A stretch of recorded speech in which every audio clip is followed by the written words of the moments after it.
Hello, it is I, Tata. Whoa, slam poetry. Anyways, I've been seeing a lot of videos on YouTube that are like uh explaining the Five Nights at Freddy's lore, but I've never seen anything Five Nights at Freddy's related. The movie's about to come out, so I didn't want to go into it blind. I've been here. I'm fucking insane, alright? So I wanted to explain the lore to you off the top of my head. I didn't do any prior research for this. I just kind of genuinely been here since 2014. That's when the game came out, right? Hopefully.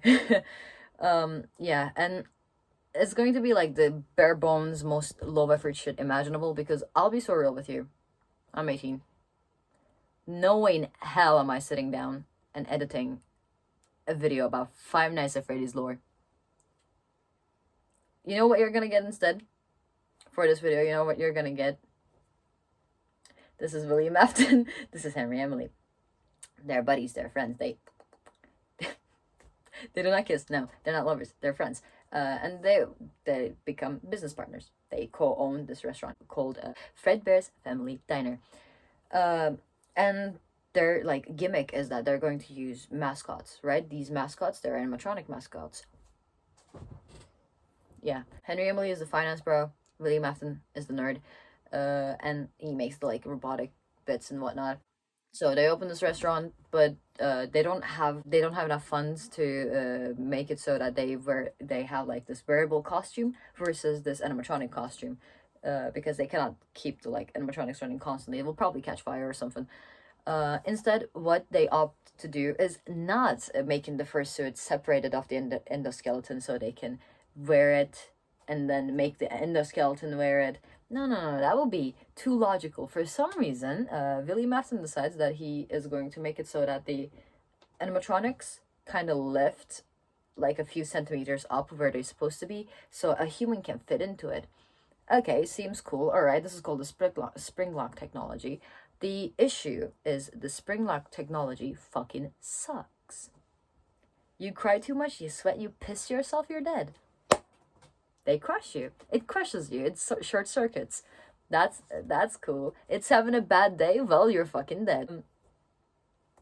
They've used this mascot for a while, and somehow no fucking employee dies until they become kind of big. They become kind of a thing, you know.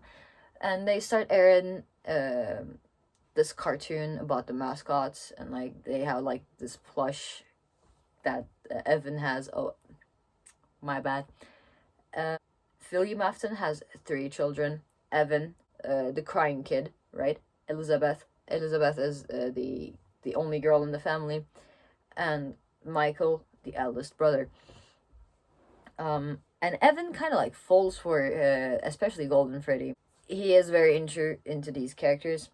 William is aware of how dangerous getting too close to these animatronics is.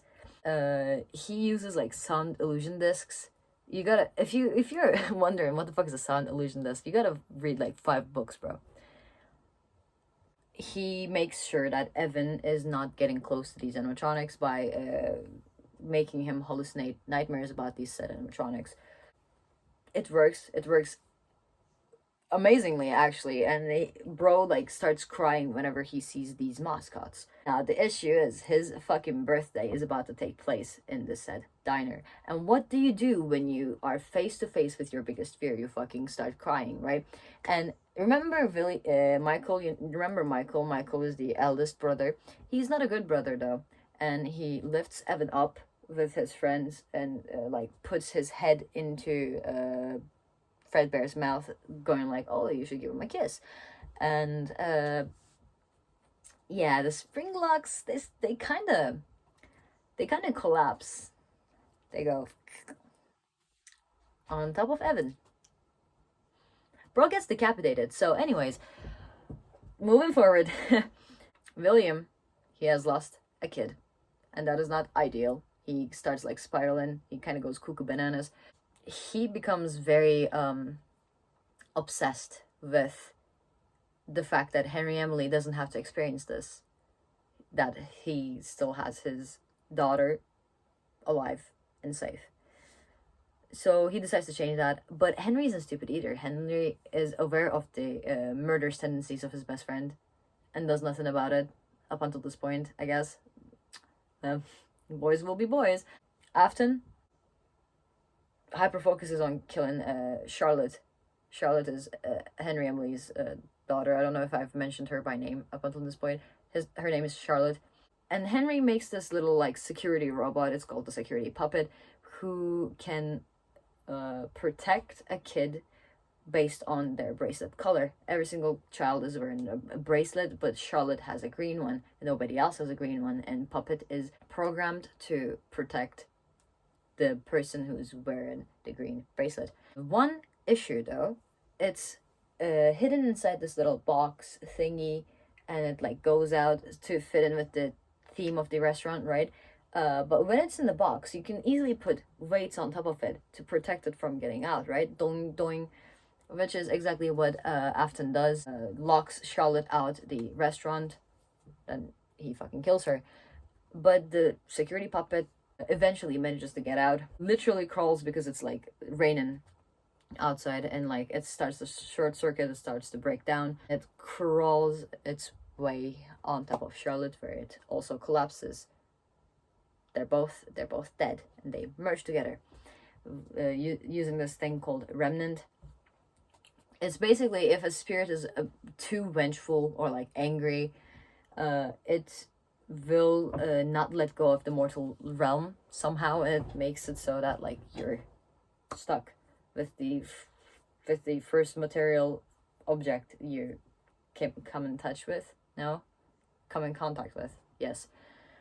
I don't know. I didn't read the fucking books. I am not reading, bro. Afton, bro, runs. Henry is left to grieve this death of his daughter, plus like the lawsuits that this place is about to catch left and right because 2 fucking people died in their establishment.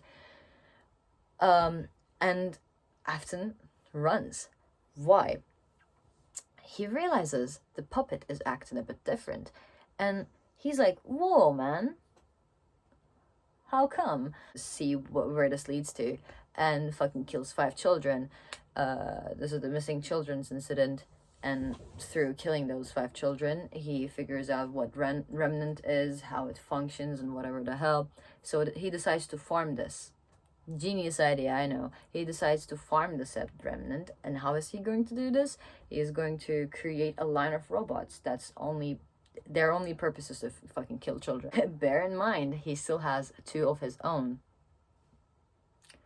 This could only go right. Basically, he makes this place called Circus Baby's Rental World, where these robots, compared to the other ones, they don't perform in a place continuously, but rather they go out to like special events, parties, and whatnot. But they're all designed to like lure a child away from their parent, clasp them, and then like stuff them inside themselves, stuff the dead body of a person inside the robot bits. One fatal issue is that he makes this learn away from the parents thing a bit too good.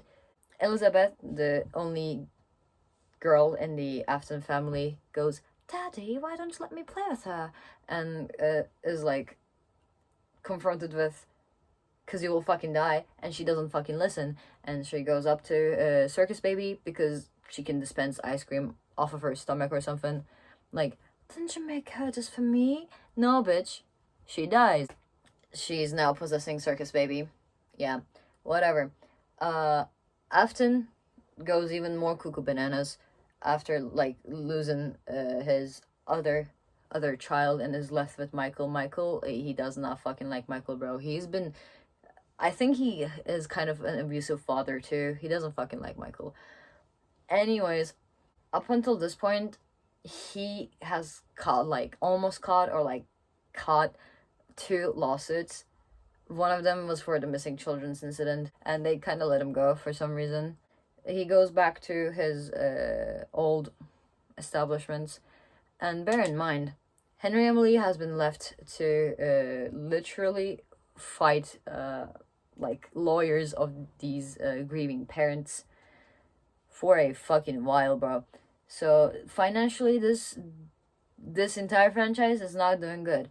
Afton goes back to the original place where he killed 5 children and dismantles all of them to get rid of the evidence, because he doesn't know how to destroy Remnant here yet. However, they come back as like these ghosts. Now they're not bound to any physical things. They roam free and they follow Afton and try to haunt him. And he's like, "Oh well, I'm fucking smarter than you," and tries to hide inside a spring lock suit. That is Spring Bonnie. They do not have any fucking money, so they haven't been like keeping stuff polished inside this restaurant. They haven't been restoring it or whatnot, so the fucking ceiling is dripping. That's right, he fucking dies. But it's alright, man. He comes back. He always does. He's been killed like what, 4 times, I think, or 5. Do we count Burn Trap? I don't fucking know. Basically, after this, Michael, being the only person left alive in this family, decides to undo shit that his father has done. Tries to go around, be a security guard, but before that, I forgot to mention, he first tries to figure out what happened to Elizabeth, his sister, and finds the like bunker, this circus babies rental facility that is like underneath the ground is a bunker.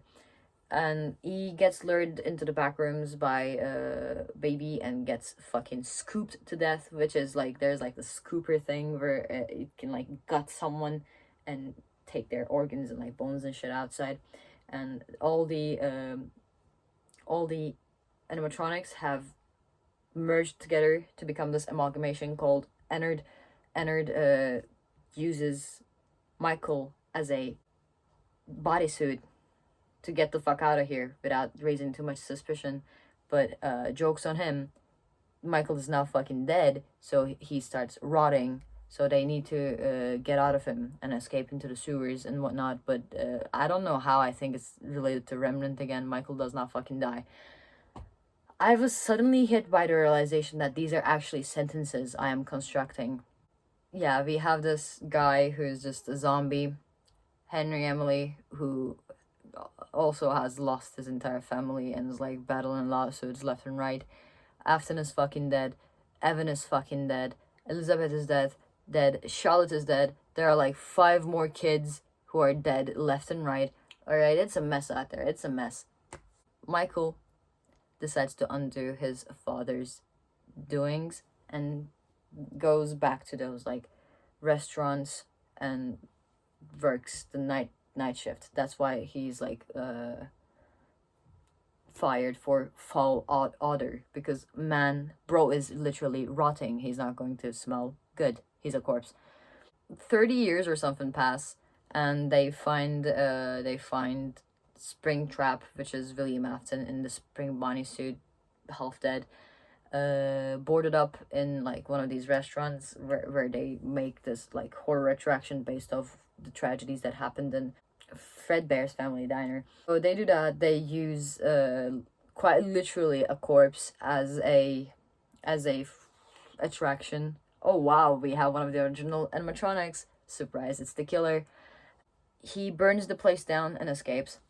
Henry, seeing this, realizes that Afton is alive and decides to put a stop to this. So what he does is make a fox restaurant that mimics every other restaurant they have owned so far, and lures all the animatronics into this place. What the hell? Lures them into this restaurant and makes it so that they cannot escape, and then he burns it to the ground alongside with himself, because he kind of has like nothing to live for, you know? And I am so glad they introduced voice acting into this series, just because of that final villain speech, because oh my fucking god, bro. For most of you, I think there's peace and perhaps something more after the smoke clears, but for one of you, the darkest pit of hell has opened to swallow you whole. So don't keep the devil waiting, friend. And oh my god, bro. Yes, banger. He does that, then he fucking dies. And yeah, basically that is Five Nights at Freddy's. I mean, the epilogue is like, there's this game in the franchise called Ultimate Custom Night, which is like every single animatronic ever made. They attack you all at once, and people think that it's like the limbo, the afterlife conscience of Afton, William Afton, who is like tormented by the souls constantly, by his creations constantly. And they think that Cassidy is the one running it. Cassidy was the soul in Golden Freddy. There are two souls in Golden Freddy, but they're like too many details, bro. Nobody fucking cares.